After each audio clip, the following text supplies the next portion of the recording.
jawab ya, ya, ya. Ku jawab ya, ya, ya. Ku jawab ya Tuhan, ku jawab ya Tuhan, ku jawab ya, ya, ya.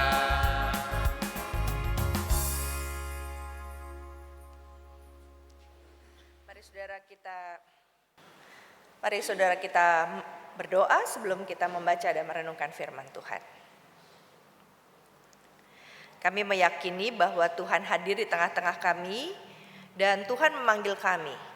Itu sebabnya biarkan kami bukan hanya menjawab ya Tuhan, tetapi kami juga mengajak generasi kami selanjutnya, anak-anak kami, cucu kami, untuk juga menjawab ya Tuhan terhadap panggilan Tuhan, bahkan menikmati perjalanan hidup bersama dengan Tuhan yang mencintai setiap kami. Kami mohon ya Tuhan, berbicaralah melalui firman yang kami akan baca sebentar di dalam nama Tuhan Yesus. Amin. Saudara, pembacaan Alkitab akan saya bacakan kepada saudara dari Lukas 13 ayat 22 sampai 24. Demikian firman Tuhan. Yesus berjalan keliling dari kota ke kota dan dari desa ke desa sambil mengajar dan meneruskan perjalanannya ke Yerusalem. Seseorang berkata kepadanya, "Tuhan, sedikit sajakah orang yang diselamatkan?" Jawab Yesus kepada orang-orang di situ, "Berjuanglah untuk masuk melalui pintu yang sempit itu. Sebab aku berkata kepadamu, banyak orang akan berusaha untuk masuk tetapi tidak akan dapat." Demikianlah firman Tuhan. Yang berbahagia ialah mereka yang mendengarkan firman Tuhan dan yang memeliharanya. Haleluya.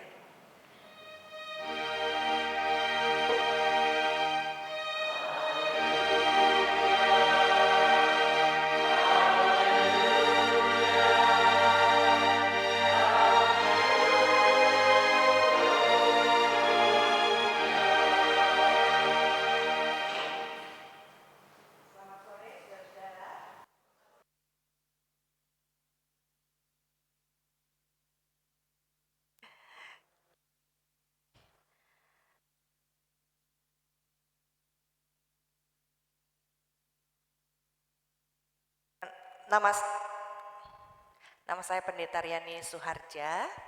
Saya pendeta tugas khusus sebetulnya saudara dari Yogyakarta. Jadi ada sebuah lembaga pembinaan dan pengkaderan yang dikhususkan bekerja sama dengan GKI, dengan GKJ untuk mengajak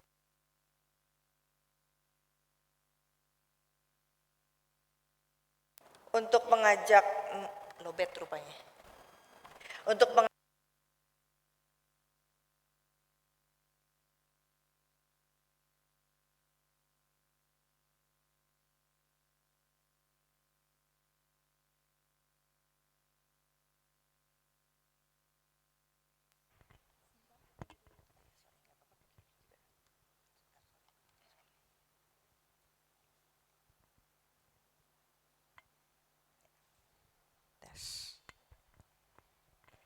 Masalah teknis. Ya, saudara, saya Pendeta Riani Suharja. Saya dari Lembaga Pembinaan dan Pengkaderan di Jawa Tengah, di Yogyakarta. Saya baru mutasi ke sana 1 tahun, saudara. Jadi setelah 23 tahun saya melayani di sebuah gereja di Jakarta. Kalau saudara pernah ke Pondok Indah Mall, gereja tempat saya melayani tidak jauh dari sana, yaitu GKI Pondok Indah. Jadi saya remaja di sana, saya bertemu dengan pacar saya di sana, saya jatuh cinta dan patah hati di sana. Dan gereja itu menjadi saksi bagaimana saya mulai dari anak remaja berjerawat, lari-lari di sana, sampai akhirnya ditabiskan menjadi pendeta jemaat. Dan 1 tahun yang lalu saya memutuskan untuk mutasi ke Yogyakarta untuk bergabung dengan lembaga pembinaan dan pengkaderan. Nah, itu sebabnya saya ada di tempat ini, saudara. Jadi rupanya Tuhan mengajak saya untuk mengenal banyak gereja gitu ya. Jadi selama 1 tahun ini saya pergi ke beberapa puluh gereja untuk berkenalan dan belajar bersama. Nah kali ini dalam ibadah hari Minggu ini kita akan belajar bersama mengenai bagaimana kita bertumbuh sebagai keluarga. Karena ini adalah akhir dari bulan sekolah minggu ya. Ya, jadi baik sekali kita mengingat bagaimana kita perlu memperhatikan generasi kita selanjutnya. Nah, jadi tema kita adalah bagaimana grow together atau bertumbuh bersama. Kenapa? Karena pertumbuhan itu belum tentu ada dalam perjalanan hidup kerohanian seseorang. Jadi saudara kalau bicara tentang pertumbuhan, pertumbuhan fisik itu berbeda dengan pertumbuhan iman. Ada kalanya orang-orang yang bertumbuh secara fisik dari mulai TK, SD, SMP, SMA sampai dia lanjut usia, dia bertumbuh secara fisik. Tetapi dia belum tentu bertumbuh secara iman. Maka hari ini temanya adalah bertumbuh bersama. Kenapa? Bisa jadi anaknya bertumbuh secara iman, tapi opa-omanya atau papa mamahnya belum tentu bertumbuh secara iman. Nah, bagaimana kita bertumbuh tapi kita menghadapi sebuah perubahan besar, yaitu era yang disebut 5.0. Maka tulisan temanya adalah mission dari keluarga atau family 5.0 atau 5.0. Nah, saudara menarik sekali bahwa kita belajar dari 3 ayat tadi, ini TB1, ada 2 kalimat yang saya garis bawahi dalam bacaan kita, yaitu di ayat 23 yang mengatakan Tuhan sedikit aja nih orang yang diselamatkan. Jadi itu pertanyaan para murid ya saudara. Rupanya Yesus membuat murid-murid itu menjadi kaget. Kok bisa ya Yesus sebaik ini tapi yang diselamatkan cuman sedikit. Jadi maka pertanyaan Tuhan sedikit aja nih yang diselamatkan. Lalu Yesus menjawab, berjuanglah untuk masuk melalui pintu yang sempit itu. Terjemahan TB1 sesak. Lalu diterjemahkan di Alkitab TB2 terjemahan kedua, pintunya sempit. Karena mungkin kalau sesek kan rame-rame gitu ya, terus jadi sesek. Kalau sempit kan memang kecil gitu ya. Nah jadi saudara, dari 3 ayat ini saya mau mengajak saudara untuk merenungkan 3 kata. Berjuanglah, lalu selamat, dan pintu sesak. Ini ada kaitannya. Jadi untuk selamat kita perlu berjuang, bukan berarti kita harus berbuat baik terus-menerus sebagai syaratnya, tapi ada perjuangan yang perlu kita lakukan untuk tetap mempertahankan keselamatan dari Tuhan. Lalu pintunya sesak atau sempit. Nah itulah yang akan kita pelajari bersama, bicara tentang bagaimana kita bertumbuh dalam iman bersama. Nah saudara, pertanyaannya konteks hidup kita ini seperti apa? Jadi saudara, kalau dikatakan family 5.0, sebetulnya konteks hidup kita ada di era 5.0. Kalau ada 5.0 berarti kan ada 1.0-nya bukan saudara? Jadi apakah di era 5.0 ini pintu sempit atau pintu bertemu Tuhan semakin sempit, semakin sesak, semakin gak mungkin anak-anak kita dan generasi selanjutnya itu bertemu Tuhan atau diselamatkan. Nah pertanyaan itu akan saya jawab melalui kita lihat dulu apa itu era 5.0. Jadi saudara ada teori, bukan dari Indonesia pastinya, teori era dari 1.0 sampai 5.0 saudara. Awalnya kenapa ada teori ini? Karena ada yang disebut dengan revolusi industri. Kalau saudara pernah waktu SMP atau SMA belajar tentang sebuah perubahan yang terjadi dalam peradaban dunia. Jadi ada sebuah perubahan besar ketika orang punya masalah. Duh, saya ini susah banget kerja setengah mati, kerja kuli, angkat batu besar-besar gitu ya. Terus mereka jadi sakit, encok, lalu terkilir dan sebagainya. Manusia mulai berpikir karena mereka punya peradaban dan mereka punya ilmu, punya pengetahuan, punya hikmat, punya kemampuan kecerdasan, dia mikir, oh menyelesaikan masalah tenaga manusia itu dilakukan dengan cara kita bikin mesin. Nah, mulailah terjadi sebuah perubahan yang disebut revolusi terhadap dunia industri atau produksi. Nah, mohon maaf ini tulisannya kecil-kecil, tapi ini mau menunjukkan ada 5 era, saudara. Era pertama disebut dengan era mekanisme. Jadi maksudnya apa? Di zaman revolusi industri di abad ke-18, saudara, itu zaman itu orang-orang kaget-kaget. Kenapa dia kaget, saudara? Karena tenaganya terasa tidak berguna lagi. Kenapa? Karena digantikan dengan mesin uap. Jadi orang tadinya dorong-dorong, terus sekarang dia digantikan mesin uap dan dia tinggal duduk, diam, mesin uap itu menjalankan produksi dengan sangat baik dan sempurna. Nah itu 1.0 atau era 1.0. Lalu masuk ketika orang mulai, aduh ini ada masalah nih. Gimana saya menghadapi masalah di zaman ini lagi 100 tahun kemudian. Nah lalu mulailah muncul era yang disebut 2.0 atau 2.0. Nah era 2.0 itulah yang disebut dengan era masifikasi. Era apa itu? Era di mana orang uap digantikan dengan listrik, saudara. Jadi zaman listrik ada di abad ke-19, orang kaget-kaget gitu ya. Loh, ini tadinya pakai uap kotor gitu ya, tapi sekarang kok tinggal nyalain listrik kok nyala gitu ya. Kita ingat zaman nenek moyang kita gitu mungkin ya, sebelum pada waktu penjajahan mereka harus pakai petromak gitu ya, mesti pakai lilin. Nah muncullah di abad 19 itu listrik yang bisa membuat orang merasa di malam hari tidak gelap dan kesepian.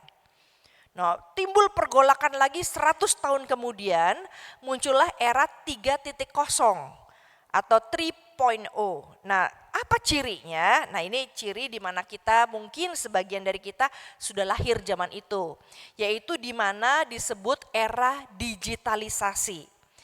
Di era ini orang sudah mengubah, mulai dari kalau mungkin ada Bapak Ibu yang orang tuanya masih ngitung pakai simpoa gitu ya.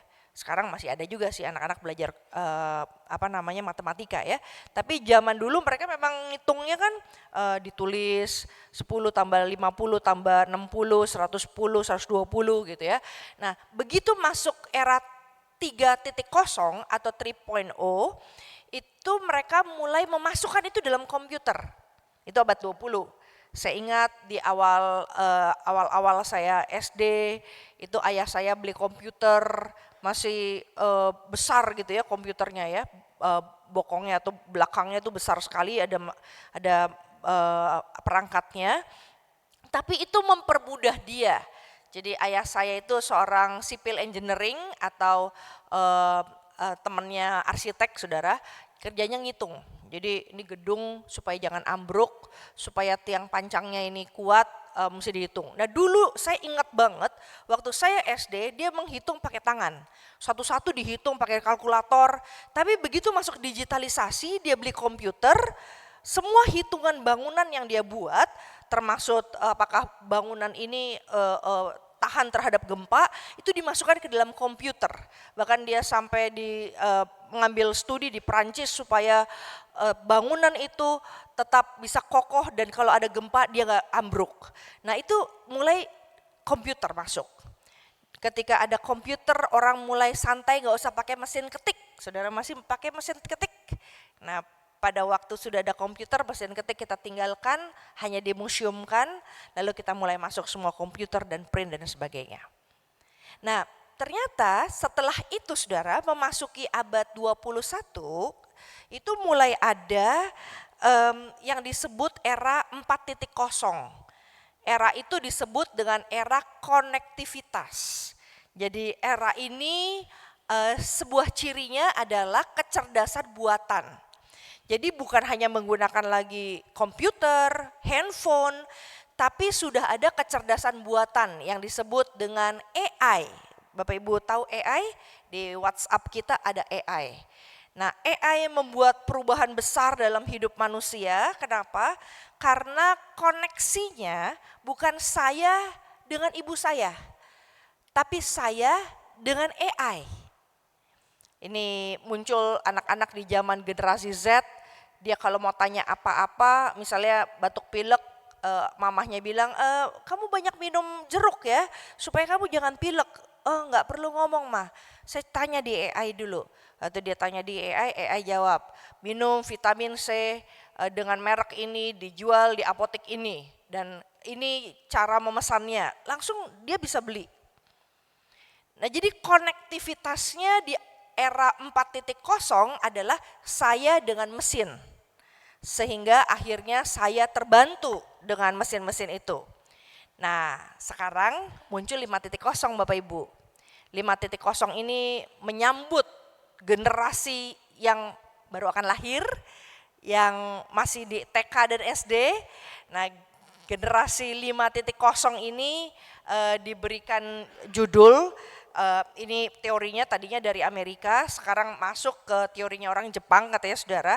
Jadi era 5.0 itu adalah era manusia, human. Kenapa? Karena manusia memanfaatkan semua kecanggihan yang ada di 4.0 di era itu, diambil kecanggihan dan kecerdasannya, lalu digunakan untuk dia berelasi satu dengan yang lainnya antar manusia. Saudara lihat bedanya? Di 4.0 orang berelasi dengan mesin, dengan AI, dengan handphone. Tapi di 5.0 orang berelasi dengan manusia lain, tapi dibantu oleh AI, dibantu oleh handphone, dibantu oleh kecerdasan buatan manusia. Jadi kalau ini sangat mekanik, mesin, kalau ini sangat manusiawi atau ke arah kebersamaan dengan manusia lain. Bukankah ini sebuah pengharapan? Sebuah berkat, sebuah kesadaran baru di mana manusia nggak bisa hidup dengan mesin. Nah, saudara, kalau saudara lihat kira-kira gambarnya seperti ini. Ini pakai AI juga sih, gitu ya. Era 4.0 itu dimulai kira-kira sekitar 2011. Mungkin Indonesia belum ikut-ikutan, baru ikut-ikutan sedikit. Tapi era ini di mana kalau Bapak Ibu lihat manusia berhubungannya sama mesin. Bedanya 5.0 di tahun 2020 manusia mulai berelasi dengan manusia lain tapi menggunakan kecanggihan atau kecerdasan buatan. Mari kita lihat cirinya. Kalau 2011 itu saudara fokusnya dia pada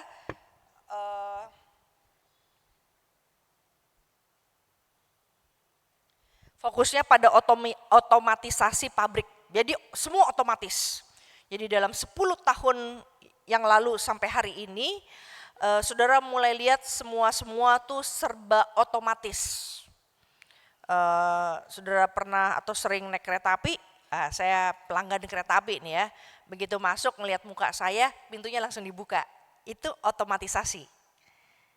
Atau yang lain lagi, saya pernah datang ke seorang sahabat pendeta, dia tinggal sendiri di apartemen, lalu ketika masuk lampunya masih gelap, lalu tiba-tiba dia berteriak ke dalam sebuah alat, dia bilang, "Hai Siri, nyalakan lampu," dan lampu mulai menyala. Lalu dia bilang, "Hai Siri, lampunya biru," lalu menyalalah lampu biru, gitu ya. Nah itu 2011, orang terkaget-kaget, wow canggih banget ya otomatisasi, gitu ya. Lalu yang kedua muncul komunikasi dengan mesin, gitu ya. Jadi antar mesin. Jadi kita nggak usah ngomong satu dengan yang lain, Mesin sama mesin udah tahu, oh ini lowbat, langsung diisi dari sini diisi. Yang ketiga, mereka mengejar efisiensi produksi untuk bisnis. Jadi bisnis itu semua menggunakan alat dan mesin. Kecanggihan manusia adalah bagaimana dia pakai alat itu dengan baik. Bahkan sekolah-sekolah menggunakan AI supaya tugas akhir menjadi lebih cepat. Jadi AI itu digunakan buat industri, untuk pekerjaan, untuk manusia mempermudah melakukan segala sesuatu. Jadi pakai robot. Saya ingat Bapak Ibu, saya punya ayah umur 83 tahun, dia masih studi, hari ini ambil S2 teologi, laporan bacanya banyak banget katanya. Terus dia mulai curhat ke anak-anaknya. Aduh, papa mesti submit dalam 2 minggu lagi laporan baca sebanyak 21 bab. Lalu saya bilang sama kakak-kakak saya, yuk kita bantu papa. Caranya gimana? Gue bikin 10, lu bikin 10, saya bilang gitu ya. Enggak, saya bikin 5, kamu bikin 5. Terus dalam waktu sekitar 10 menit atau 15 menit, kami sudah menyelesaikan laporan baca 10 bab. Caranya gimana? Bukan kami rajin baca atau baca cepat. Tapi si Om AI ini mempermudah kami untuk meringkas. Jadi tinggal buka, bikin laporan baca bab 1 dengan judul ini, seringkas-ringkasnya dalam 1 halaman. Langsung dia bikin, saudara. Nah memang akhirnya kita mesti gak boleh langsung copy paste dari AI, langsung laporin ke laporan baca, tapi harus diketik ulang. Jadi kami meringkas ulang, kami membahasakan ulang, dan selesailah dalam waktu setengah hari pekerjaan ayah saya yang bikin dia pusing selama berminggu-minggu. Nah ini manusia digantikan robot. Tapi saudara, ini nggak bisa bertahan sampai selama-lamanya. Kenapa? Karena orang akhirnya merasa saya nggak berguna lagi. Dan sangat kaku sekali hidup ini. Maka ada seorang Jepang yang mungkin berefleksi, rupanya dia terhadap kehidupan keluarganya atau kehidupan bangsanya. Katanya orang Jepang kalau berani nikah, dia dapat uang berapa ribu yen gitu ya saudara, berapa puluh ribu yen untuk bisa menghasilkan keluarga, dan itu sebabnya dimunculkanlah sebuah teori keluarga 5.0. Apa cirinya keluarga 5.0? Fokusnya adalah pada manusia butuh apa sih? Bukan mesin, bagaimana cara memakai mesin, tapi manusia perlu apa? Lalu yang kedua, bagaimana kita mengintegrasikan cyber atau segala sesuatu informasi yang kita dapatkan dari dunia ini dengan hidup kita atau fisik kita. Yang ketiga adalah bagaimana kita menyelesaikan masalah-masalah sosial secara nyata, sehingga akhirnya alat nih, AI, mesin, teknologi membantu kita untuk menyelesaikan masalah. Nah, lalu itu sebabnya cirinya adalah bagaimana AI itu digunakan untuk kehidupan bermasyarakat. Kalau 2011 4.0 beda ya. Karena AI, anak-anak, remaja, pemuda diam di kamar, nggak ketemu orang tuanya. Tapi 5.0, era 5.0, 5.0 itu mengajak semua yang kita punya, hasil kecerdasan buatan, dimanfaatkan supaya kita bisa bergaul, supaya kita bisa berelasi, supaya kita bisa saling sayang, supaya kita bisa saling melayani. Jadi teknologi digunakan untuk melayani manusia. Sudah lihat bedanya? Menurut saudara, kita hidup di era mana? Orang Purbalingga masih hidup di era 4.0 atau sudah hidup di 5.0? Terutama anak-anak kita. Silakan, ada anak, remaja, pemuda. Menurut teman-teman, kita masih di 4.0 atau di 5.0? Kalau 4.0, anak-anak, remaja, pemuda, mojok, orang tuanya ngobrol, anaknya main sendiri. di sebelah kiri tuh. Papahnya main komputer, anaknya pakai headphone atau earphone supaya mendengarkan dan bermain game sendiri, mamahnya bersosial media atau drakor gitu ya. Jadi hidup bersama tapi nggak terkoneksi satu dengan yang lain. Jadi yang jauh jadi dekat, yang dekat jadi jauh. Nah, tapi yang 5.0 keluarganya adalah keluarga yang dia punya semua kecanggihan. Tapi dia gunakan itu untuk menolong setiap anggota keluarga menjadi dekat. Coba Bapak Ibu, menurut Bapak Ibu, keluarga kita ada di kiri atau di kanan? Kira-kira ada di kiri atau kanan keluarga kita? Di kiri atau di kanan? Di kanan? Kira-kira gimana Pak? Anak Bapak Ibu ada di kiri atau di kanan? Saya banyak mendapatkan pengaduan dari orang tua di mana anak-anak mereka ada di kiri. Dia sibuk sendiri, ngomong sendiri gitu ya. Nah, gimana caranya supaya kita masuk ke era 5.0 seperti di kanan? Itu pertanyaannya. Nah, sayangnya ini yang terjadi. Jadi orang tuanya main sendiri, anaknya bahkan bisa jadi dia ketemu ibunya yang sudah meninggal, itu melalui komputer atau si AI. Nah, ini ceritanya, mari kita saksikan dulu. Ini suami istri yang harmonis. Judulnya Mothernet. Cuman ada bapak, ibu, anak. Ibunya sangat mengerti anaknya. Mencoba belajar menyesuaikan diri dengan anaknya. Dia ajak bapaknya, bapaknya nggak mau.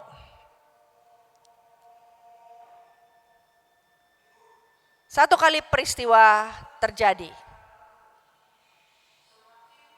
Ibunya sakit dan meninggal dunia.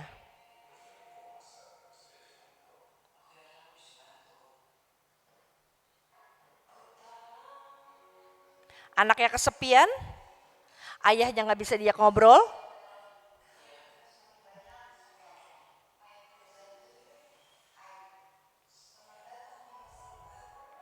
Temannya membuat ibu baru di handphone atau di jam tangan dia. Namanya Aibu. Ibunya muncul di internet atau di layar. Walaupun sudah meninggal, dia bisa ngomong terus sama ibunya. Ini dia lagi ngobrol sama ibunya.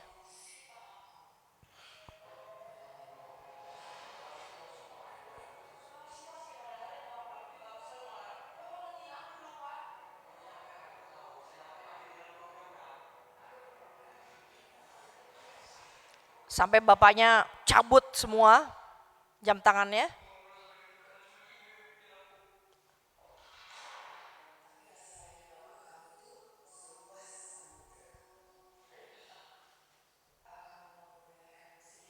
Ini ibunya muncul dalam bentuk AI, Aibu.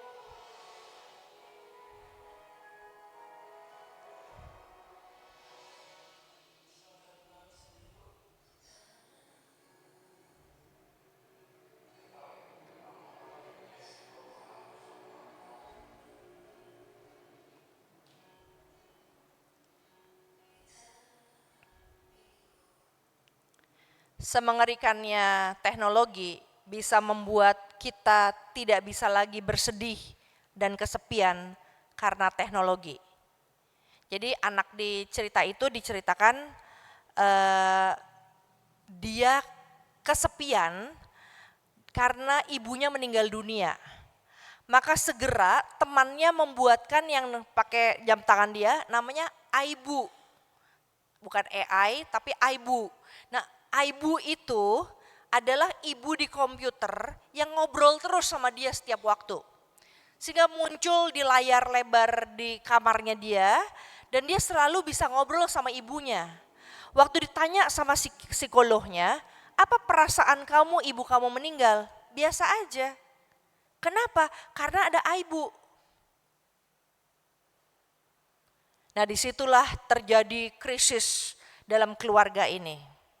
Nah, saudara, ini adalah klimaks ketika anak-anak kita, remaja, dewasa, itu memanfaatkan 4.0 dan akhirnya terbuai karena teknologi dan kita pecah keluarga.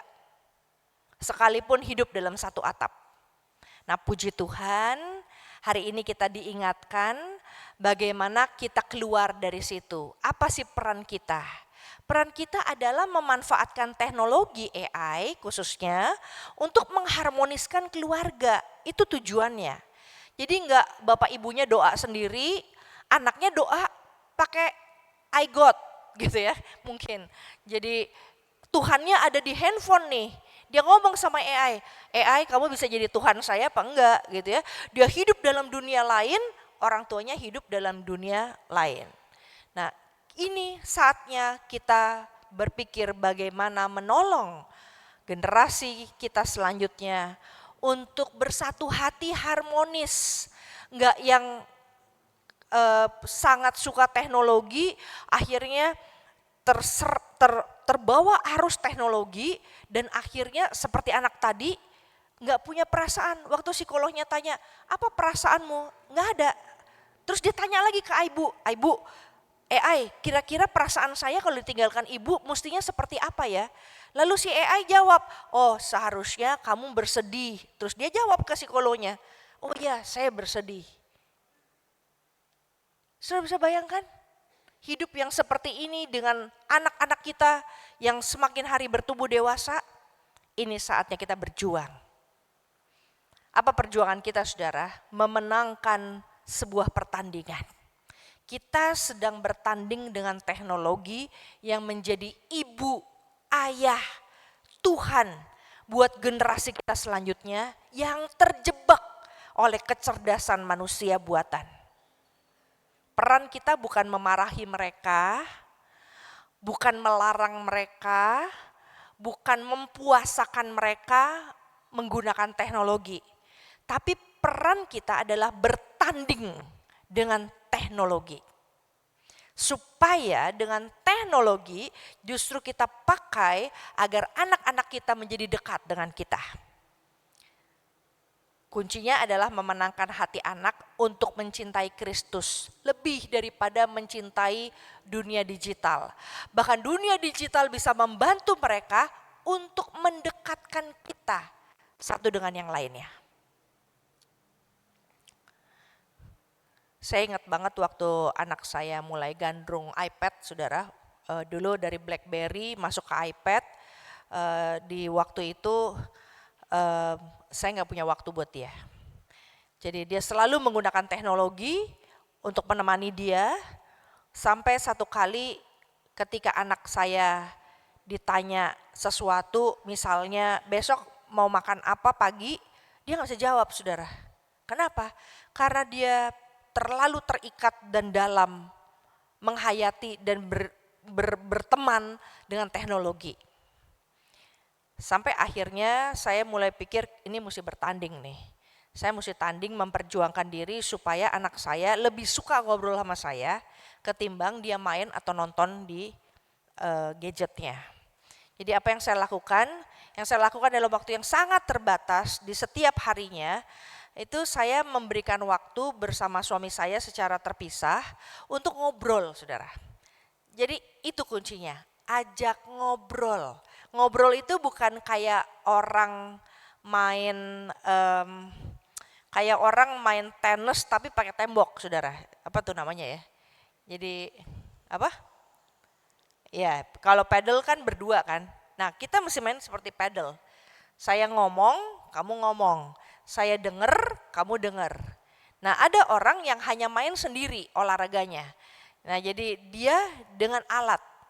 Nah, yang saya lakukan adalah saya memberikan kesempatan kepada anak saya untuk menyatakan perasaan dia. Jadi kalau dia kesel, dia marah, dia kecewa, dia malu, itu kami ibaratnya sebagai orang tua jadi tong sampah yang masuk dan mengolah itu. Jadi kayak recycle bin itu kita mengolah ikut merasakan yang dia rasa. Sehingga ketika dia ditekan oleh temannya atau dibully, kita menjadi dua orang tua yang merasakan apa rasanya dibully. Saya sampai bilang suatu kali waktu dia dibully, aku ikut kesel dan sedih dengan apa yang kamu alami, Dek. Jadi kamu punya pilihan. Kamu mau aku datang ke sekolah untuk ngomong ke kepala sekolah, aku datengin teman kamu itu, atau kamu bisa menyelesaikan masalahmu sendiri, tapi aku menemani kamu untuk menyelesaikan itu. Lalu dia bilang, oke, Mami diam aja, gak usah ngomong ke siapa-siapa, temenin aku. Menjadi teman, memenangkan hati anak, untuk dia mengalami cinta kita. Jadi nggak mungkin anak-anak itu tahu cinta Kristus kalau anak-anak nggak pernah merasakan bahwa dia diperhatikan, dipedulikan perasaannya oleh orang tuanya. Nah ini nggak mudah banget saudara, terutama untuk pendeta-pendeta perempuan karena dia harus berperan di gereja tapi juga menjadi seorang ibu buat anak-anaknya yang sedang berjuang untuk menghadapi berbagai pengalaman rasa dalam kehidupannya. Tapi itulah yang kita perjuangkan. Bagaimana hati anak dimenangkan sehingga dia tahu, saya mau pulang. Kenapa? Saya mau cerita sama mama. Saya mau pergi sama papa. Kenapa? Karena saya mau curhat sama papa. Nah ketika kita memenangkan itu, kita sedang berjuang sebetulnya saudara, seperti yang Yesus inginkan. Berjuang untuk apa? Berjuang untuk merasakan yang anak-anak rasakan. Yang disebut dengan empati atau mirroring. Empati itu merasakan yang anak kita rasa. Mirroring itu adalah menjadi cermin. Jadi saudara kalau cermin, saya pegang jerawat saya, pasti di cermin belakang itu dia akan pegang jerawatnya juga. Nah yang dilakukan orang tua seringkali, waktu saya pegang jerawat saya, dia gak jadi cermin. Dia justru balik kasih obat, korek-korek jerawatnya supaya sembuh gitu ya. Nah ketika kita mirroring itu berarti kita ikut merasakan yang dirasakan oleh anak kita. Misalnya dalam becak ini ada percakapan yang kelihatannya sangat sederhana saudara. Kenapa ya Tuhan gak dengarkan doa saya? Kalau saudara mendengarkan itu dari anak-anak kita atau dari sahabat, saudara akan jawab apa? Kenapa ya Tuhan gak dengerin doaku? Ada 1000 nasihat yang kita bisa berikan bukan? Tuhan itu pasti dengar. Coba baca ayat Alkitab dari Mazmur. Tuhan itu mendengar doa kita. Jadi kamu jangan berpikir seperti itu. Gitu ya. Nah itu bukan mirroring saudara. Itu bukan empati. Empati seperti yang dilakukan oleh ibu ini. Apa yang dia katakan saudara? Tunggu saya. Patah hati itu emang gak enak nak. Dia bilang gitu. Ibu paham sekali rasanya. Udah cukup. Dia merasakan apa yang anaknya rasakan. Sambil memeluk anak itu. Ini kelihatannya sederhana Bapak Ibu. Sesederhana inilah yang diperlukan oleh anak-anak kita. Sehingga mereka merasakan bahwa mereka tidak sendirian dan kesepian. Tapi sayangnya banyak orang tua tidak mau melakukannya. Tidak sanggup melakukannya. Tidak tahu cara melakukannya. Nah bicara tentang berjuang. Sebetulnya perjuangan kita buat apa empati sama anak? Tujuannya pada empati pada cucu. Saya briefing orang tua saya saudara sama mertua saya. Kalau anak saya bilang ke oma atau opa, oma dan opa cukup ngomong oh gitu. Gitu ya. Gimana saudara? Oh gitu. Ya. Jadi itu latihan yang tidak mudah Bapak Ibu. Jadi itu latihan seumur hidup. Kalau cucu-cucu bilang aku begini dan begitu, oh gitu ya. Enggak memberikan nasihat, enggak memberikan larangan, enggak memberikan perintah, tapi oh gitu. Nah kenapa? Supaya terjadilah sebuah keselamatan. Keselamatan itu apa? Selamat adalah bagaimana anak-anak pertama-tama dia berdamai dengan orang tuanya. Tapi setelah itu mereka mengambil keputusan untuk mau berdamai dengan Tuhan yang tidak mereka lihat. Jadi pertanyaannya, apakah anak-anak kita sudah berdamai dengan Tuhan? Kita nggak bisa cuma sekedar bawa aja ke sekolah minggu. Sekolah minggu tidak cukup untuk menjawab kebutuhan anak untuk selamat. Diperlukan orang tua yang memberikan rasa damai kepada anaknya saat bersama dengan anaknya.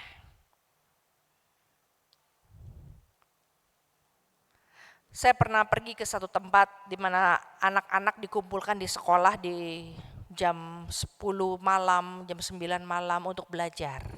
Lalu saya tanya kepada salah satu anak yang belajar di sekolah atau di kantin sekolah dijagain oleh gurunya, kenapa kamu belajar di sini?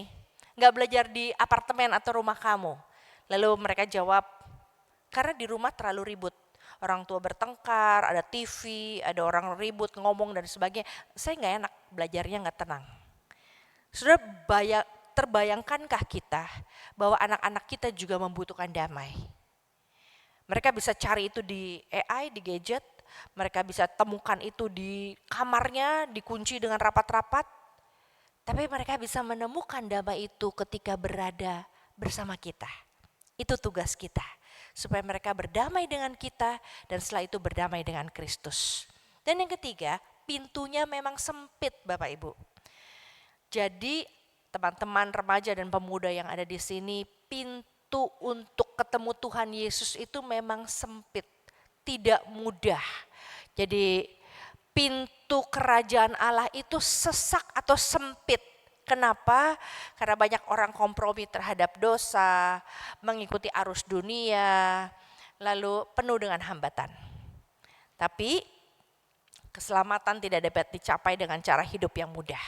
Lalu bagaimana?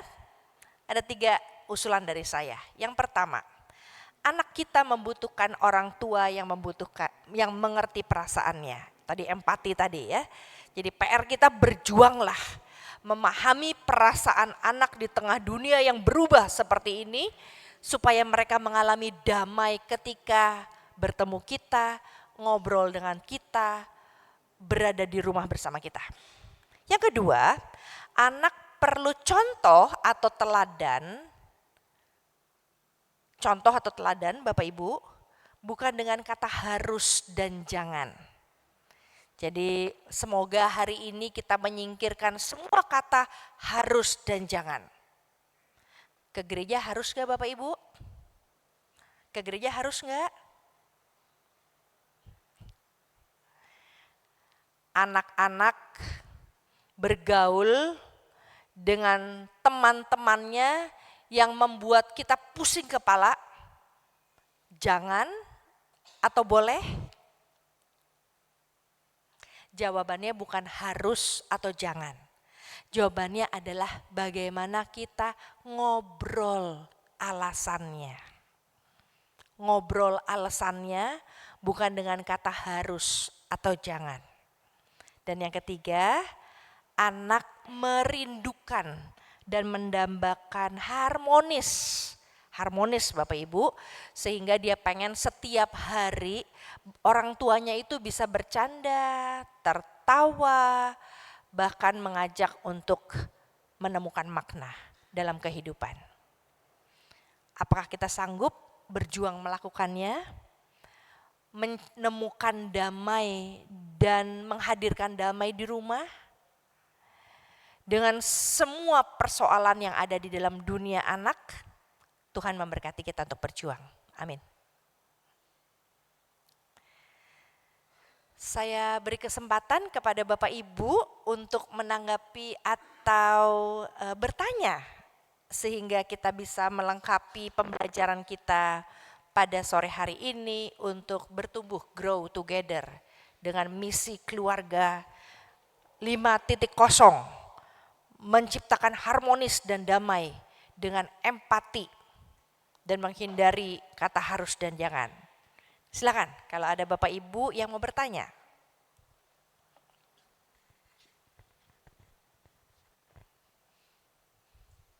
Ada?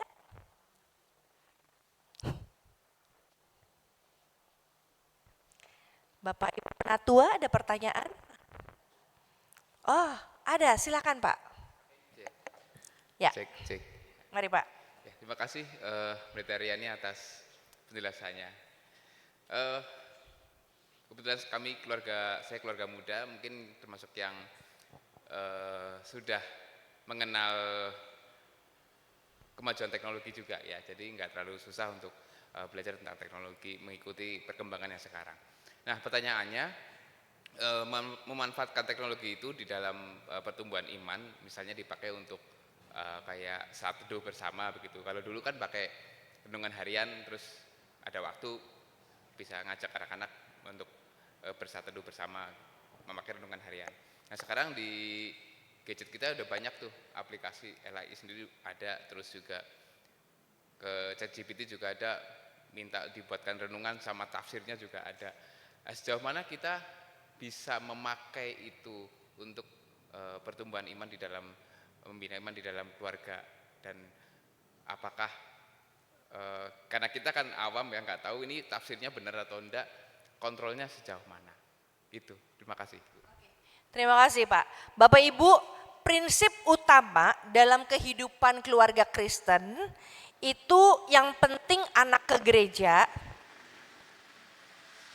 atau anak ke sekolah minggu, anak baca Alkitab, atau prinsip yang lebih pentingnya anak menangkap pesan Tuhan dalam hidup. Itu dua hal yang berbeda.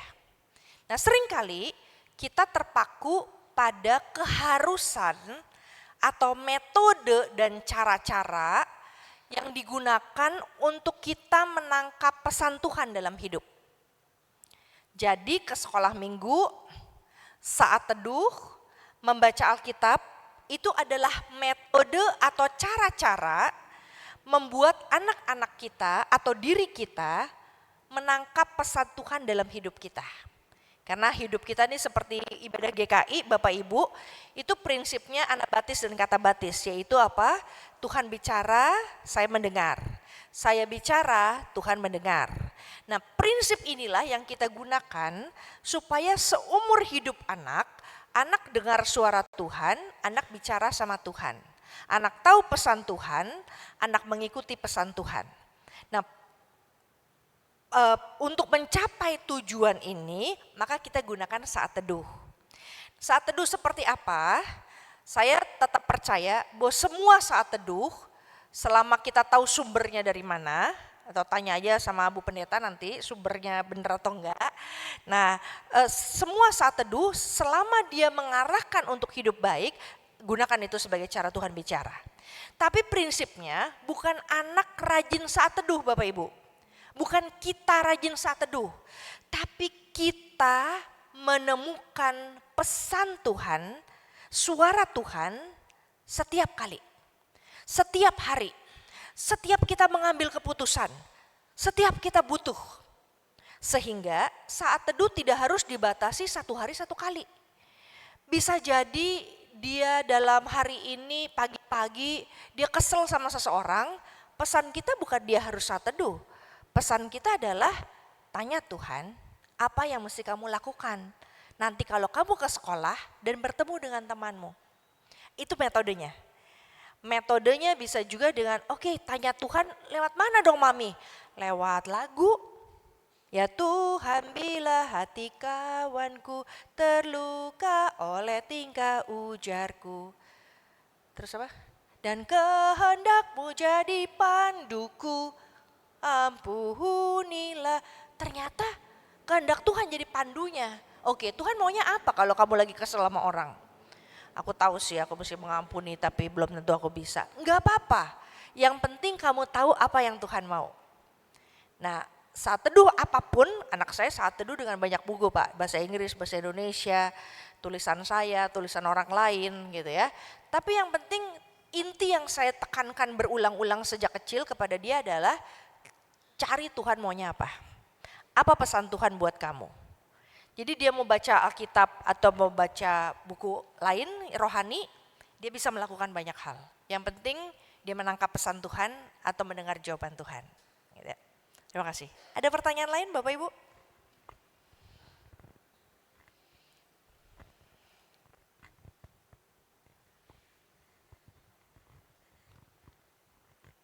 Silakan Bapak Ibu penatua.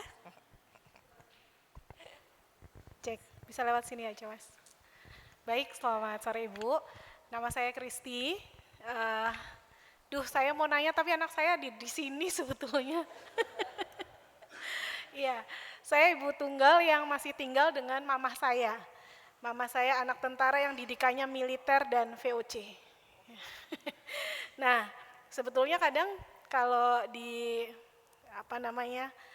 beberapa larangan dan itu kadang-kadang saya juga udah merasa nggak pas gitu ya. Tapi karena beliau senior gitu, jadi saya ke anak saya ya udahlah ikutin aja gitu. Yang mau saya tanyakan seberapa persen atau seberapa banyak didikan yang keras itu baik untuk membentuk karakter anak. Terima kasih. Terima kasih. Ya, Bapak Ibu, mendidik atau parenting kepada anak-anak berbeda dengan kepada remaja, pemuda, dan dewasa muda. Jadi kalau anak ibu adalah remaja, pemuda, atau dewasa muda, berarti ada pilihan, walaupun anak-anak juga ada pilihan, model parenting ada banyak Bapak Ibu. Nah, kita mau gunakan parenting yang orang tua powerful, anak-anak powerless. Atau kita mau gunakan model parenting kita bersahabat. Nah, kalau kita pilih salah satu, maka itu menentukan cara-cara kita. Waktu saya punya ayah dan ibu waktu di masa-masa kecil sampai SMA, ibu saya mengambil model VOC. Ayah saya mengambil model orang tua pantai yang santai. Itu dua yang berbeda. Sehingga dia tidak akan memerintahkan saya untuk belajar. Dia tidak akan memerintahkan saya untuk mandi. Dia sendiri juga mungkin mandinya agak telat ya, gitu ya. Jadi dia nggak akan memerintahkan saya untuk banyak hal dan melarang saya untuk banyak hal.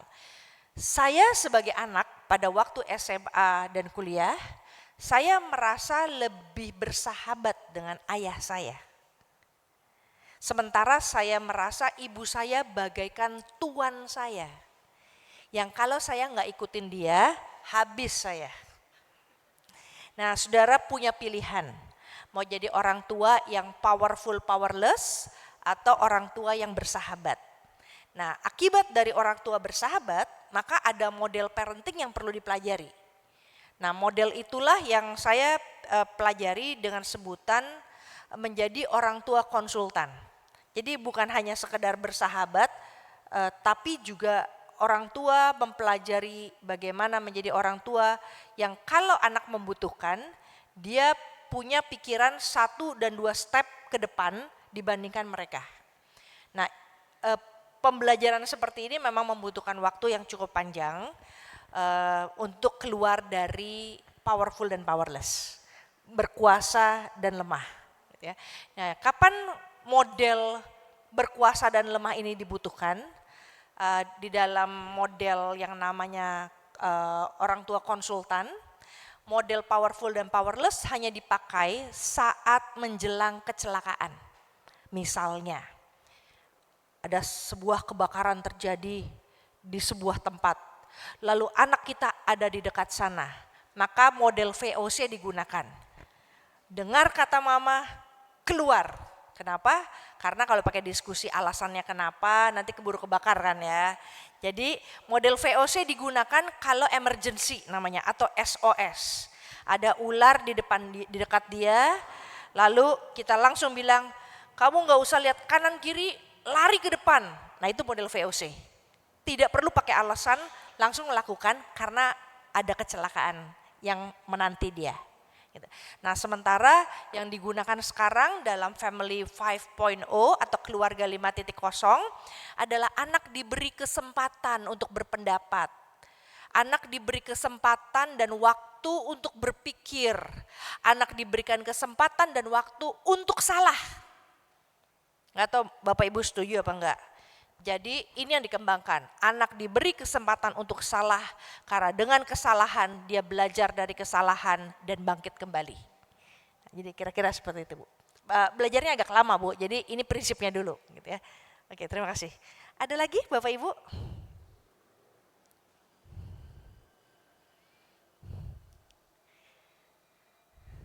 Demikian. Satu lagi. Semoga Bapak Ibu menjadi orang tua, opa oma yang bisa menjadi sahabat buat anak-anak di generasi selanjutnya, karena sesungguhnya mereka membutuhkan orang-orang yang punya pengalaman tapi membawa diri sebagai orang yang mendengarkan, bukan memerintah, bukan melarang, bukan memberikan nasihat yang panjang, karena nasihat yang lebih dari 5 detik saudara, itu segera nanti kayak orang main reels atau story di scroll gitu ya. Jadi kebanyakan nasihat nanti sama dia diganti dengan pikiran baru atau dengan permainan baru gitu ya. Jadi kalau saya khotbah di sini 20 menit lebih, ini udah nggak didengerin saudara. Jadi semoga saudara nggak mengikuti saya khotbah ke anak-anak, tapi bisa menemukan cara-cara yang menyenangkan. Sehingga bisa ngobrol mula-mula 1 menit dulu, lalu abis itu ngobrol 2 menit. Yang penting anak-anak merasa nyaman, generasi selanjutnya bukan halangan. Perbedaan bukan halangan, membuat kita bisa menjadi sahabat. Ya, ada banyak pendeta-pendeta yang sudah di usia tua tapi tetap bisa bersahabat dengan para remaja dan anak-anak. Itu karena mereka juga terus banyak belajar. Selamat belajar, selamat berjuang. Tuhan memberkati perjuangan saudara. Tuhan memberkati.